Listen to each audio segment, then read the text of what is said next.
Bonjour, pour cette troisième vidéo concernant le niveau 2 de la formation PowerPoint, je vous propose de voir comment insérer et gérer des éléments multimédia à l'intérieur d'un diaporama ou d'une diapositive.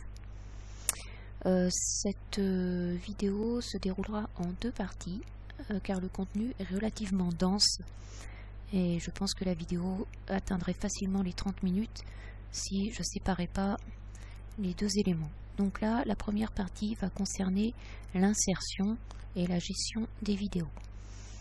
Donc pour insérer une vidéo, vous allez donc dans l'onglet Insertion et ici apparaissent deux icônes. Donc celle qui nous intéresse pour cette première partie est l'icône vidéo. Donc vous avez la possibilité d'aller télécharger une vidéo en ligne ou d'insérer une vidéo directement issue de votre PC.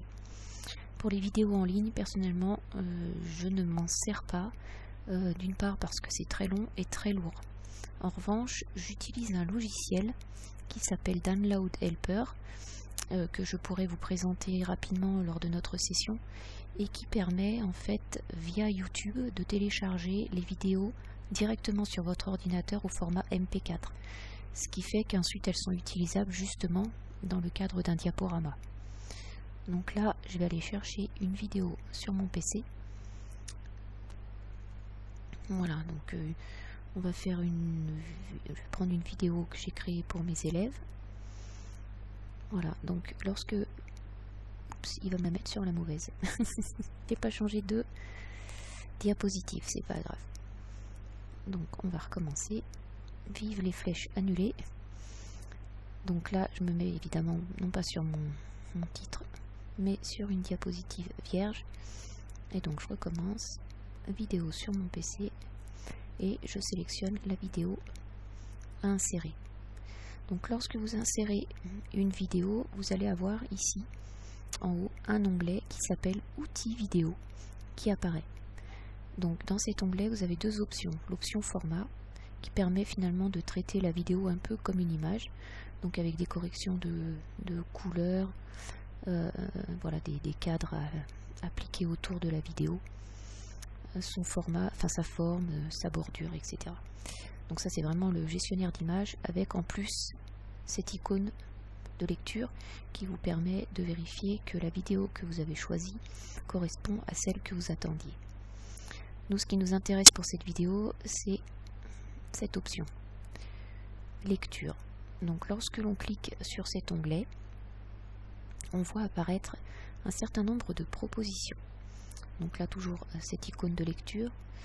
Ce qui nous intéresse surtout et qui est vraiment pratique pour pouvoir utiliser juste une partie d'une vidéo qui nous intéresse, c'est cette option qui s'appelle découper la vidéo. On va y revenir dans quelques secondes.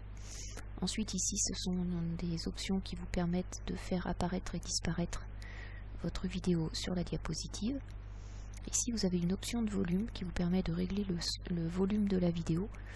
Vous pouvez également régler sur muet lorsque vous souhaitez couper le son de la vidéo que vous avez insérée et y insérer votre propre commentaire et vos propres mots. Hop, voilà.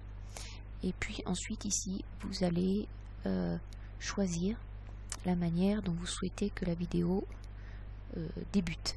Donc soit en cliquant avec la souris, soit de manière automatique à l'ouverture de la diapositive. Voilà, donc là je vais mettre la vidéo au format de la diapositive parce que je souhaite que ça prenne tout l'écran. Vous pouvez aussi choisir de la faire plus petite et de mettre en haut ici un titre ou un smart art, voilà ce que vous souhaitez y mettre. Voilà, donc là une fois que la vidéo est insérée, vous allez donc dans cette option qui s'appelle découper la vidéo. L'avantage de cet outil, c'est que vous allez pouvoir donc sélectionner la partie de la vidéo qui vous intéresse. Vous avez ici des curseurs.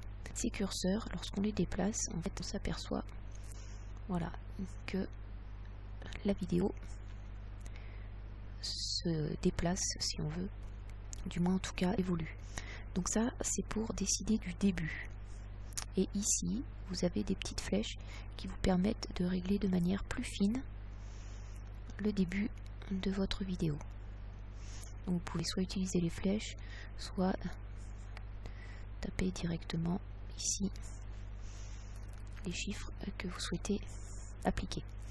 Et puis ici, vous avez le même curseur, mais cette fois-ci pour le réglage de fin.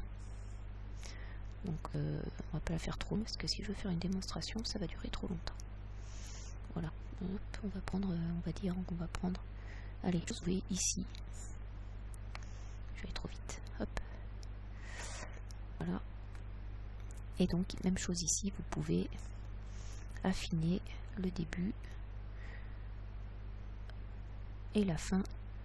Donc le début, c'est marqué ici, la fin ici. Vous pouvez vérifier votre découpage avant de valider en cliquant ici. Voilà.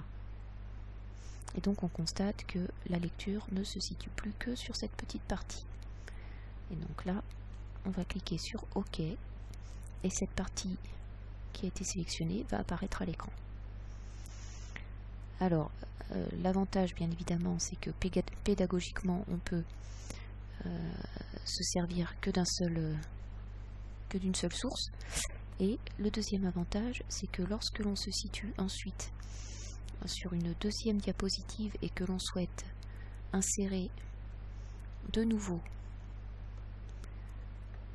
la même vidéo mais avec une autre partie, eh bien il suffit de renouveler l'opération autant de fois que le contenu nous intéresse.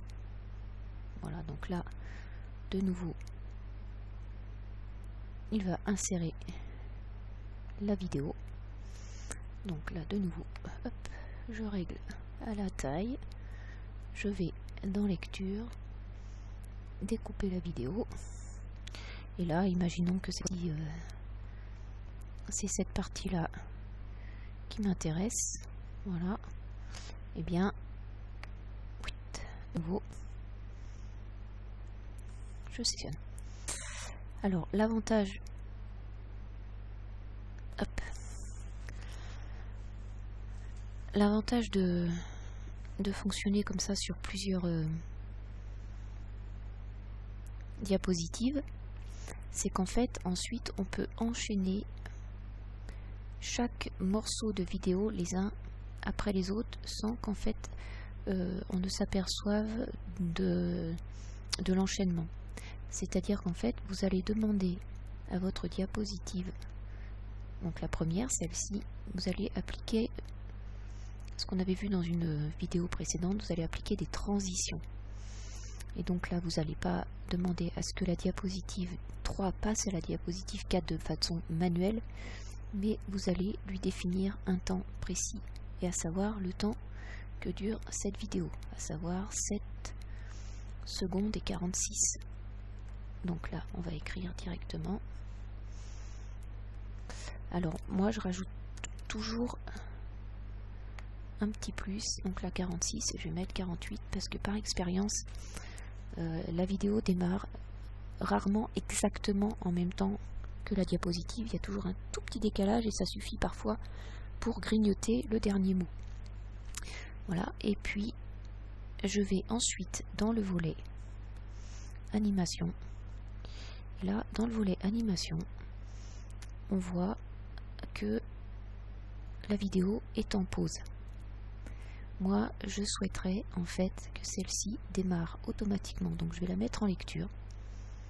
Voilà. Et ensuite, je vais lui demander de démarrer avec la précédente. Donc ça, vous maîtrisez puisque on a fait la vidéo d'animation juste avant.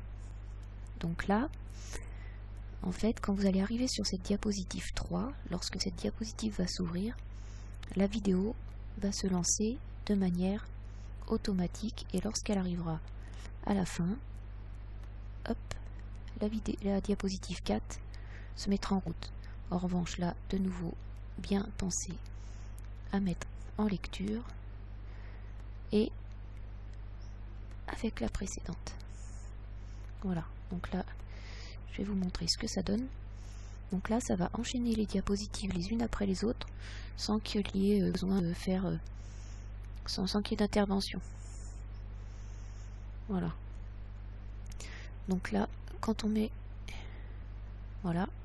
Donc là, la diapositive est passée directement. Voilà.